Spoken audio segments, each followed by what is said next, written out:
இயேசுவின் நாமத்தில் உங்களை வாழ்த்துகிறேன். உங்களை அன்போடு இந்த காலை உடன்படிக்கை தியானத்திற்கு வரவேற்கிறேன். And you're most welcome to the Covenant of the Day. And today is 14th December 2025 Sunday. கர்த்தருடைய நாள். ஆவியோடு உண்மையோடு ஆராதிங்க. எல்லா துதிகான மகிமை உண்டாகட்டும். Let us praise God, thank God. And you can see the blessing and the guidance from the Lord. Amen. தொடர்ந்து நாம் ஆண்டவர் இந்த விவாகரத்து கணவன் மனைவி உறவை பற்றி பேசிக்கொண்டு வருகிறார். அதை பற்றி பார்ப்போம். தொடர்ந்து என்ன சொல்கிறார் ஆண்டவர். இன்னைக்குள்ள வசனம் மார்க் சாப்டர் 10 verse 9. மார்க் 10:9.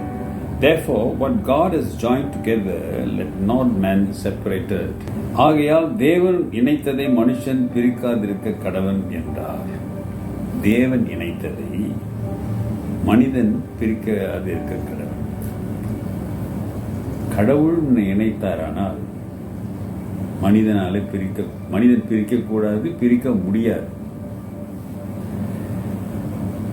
நீயே இணைத்துக் கொண்டாயானால், if your choice, the Bible say what God has joined together let not man separate. If you think God joined together your marriage, He solemnized your marriage, if you think, if you believe, உன் திருமண வாழ்க்கை அல்லது உன்னுடைய partner, உன்னுடைய அந்த தம்பதிகள், இந்த திருமணம் ஆண்டவராலே உருவாக்கப்பட்டது என்று நினைப்பாயானால், வேதம் சொல்லுகிறது நீங்கள் பிரியக்கூடாது. இந்த கேள்வி இயேசுகிட்ட கேட்டாங்க, டிவோர்ஸ் பண்ணுறது நியாயமானு. அப்போ இயேசுசாமி சொன்னார், மோசஸ் உங்களுடைய கடின இதயத்தினாலே, because of your heart and heart, ஆகவே தான் அவர் சொன்னார் நீங்கள் விவாகரத்து பண்ணிக்கலான்னாரு. ஆனால் வேதத்தின் அடிப்படையில் விவாகரத்து பண்ணக்கூடாது. இப்போ இயேசுசாமி அழுத்த திருத்தமாய் சொல்லுகிறார், கடவுள் இணைத்ததை மனிதன் பிரிக்கக்கூடாது. இன்னைக்கு சட்டத்தில் நீ போய் டிவோர்ஸ் வாங்கிக்கலாம். ஆனால் உங்களை இணைத்தது யார் என்கிற கேள்வி அங்கே நிற்கிறது. யோசிச்சு பாருங்க, உங்கள் கணவன் மனைவியா இணைத்தது யாரு? கடவுளா அல்லது மனிதனா? கடவுள் உங்களுக்கு ஒரு பார்ட்னரை, உங்களுக்கு ஒரு துணையை கொடுத்தாரா, அல்லது நீங்கள் உங்களுடைய இஷ்டத்துக்கு உணர்வுக்காக ஒரு துணையை எடுத்தீர்களா? You have to answer this question. God chose for you, or it's a God's will that's your partner, your spouse, or you choose for the lust, for the feelings. You really pray and confirm with the Lord for your partner, life partner. That's why I say life partner. ஆண்டவர் சொல்றாரு, கர்த்தர் உங்களை இணைத்திருப்பாரால் மனுஷன் பிரிக்கக்கூடாது, பிரிக்க முடியாது. இன்றைக்கு நாம் பார்க்கிறோம், சில நம்பிக்கை இருக்கிறது, 4 திருமணம் செய்யலாம், எத்தனை திருமணம் வேணாலும் செய்யலாம்.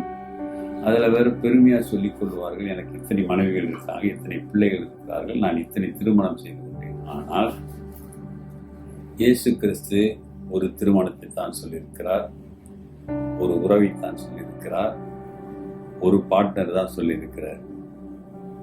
ஆமாம், இதுவே சிலருக்கு கடினமானது. இந்த உபதேசத்தை பின்பற்ற கஷ்டப்படுகிறதுனால கூட இயேசுவை ஏற்றுக்கொள்ள தயங்குகிறார்கள். ஆமாதானுங்களே? சரி, ஆண்டவர் நமக்கு கொடுக்கிற ஒரு ஆழமான சத்தியம், கடவுள் உங்களை இணைத்திருப்பாரானால் நீங்கள் பிரியக்கூடாது என்பதுதான் ஆண்டவர் சொல்லுகின்ற ஒரு உண்மை என்பதை புரிந்து கொள்ளுங்க.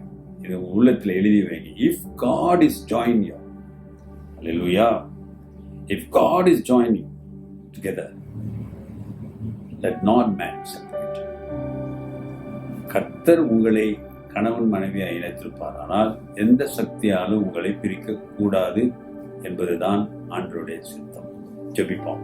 நல்ல ஆண்டவரே, இந்த காலை வேளையிலே, இந்த பரிசுத்தமான நாளிலே குடும்பமாக ஒரு மனதோடு ஆராதிக்கவும், உம்மை நோக்கி பார்க்கவும் உதவி செய்யுங்க.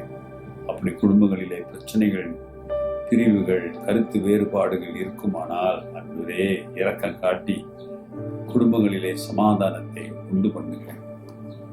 பேசுங்க, ஆசீர்வதியுங்க. எல்லா துதிகன மகிமையும் உண்டாகும். ஒரு சுகம், ஒரு விடுதலை குடும்பங்களிலே கிடைக்கட்டும். இயேசுவின் நாமத்தில் பிதாவே, ஆமென், ஆமென். நம்முடைய பிதாவாகிய கடவுளாலும் ஆண்டவராகிய இயேசு கிறிஸ்தனாலும் உங்கள் அனைவருக்கும் கிருபையும் சமாதானம் உண்டாவதாக. ஆமென். என் ஆத்மாவே கர்த்தரை ஸ்தோத்திரி, என் முழு உள்ளமே அவர் பரிசுத்த நாமத்தை ஸ்தோத்திரி. என் ஆத்மாவே கர்த்தரை ஸ்தோத்திரி, அவர் செய்த சகல உபகாரங்களை மறவாதே. ஆமென். ஒன்றாய் வாழுங்க. கர்த்தர் ஆசீர்வதிப்பார். ஆமென்.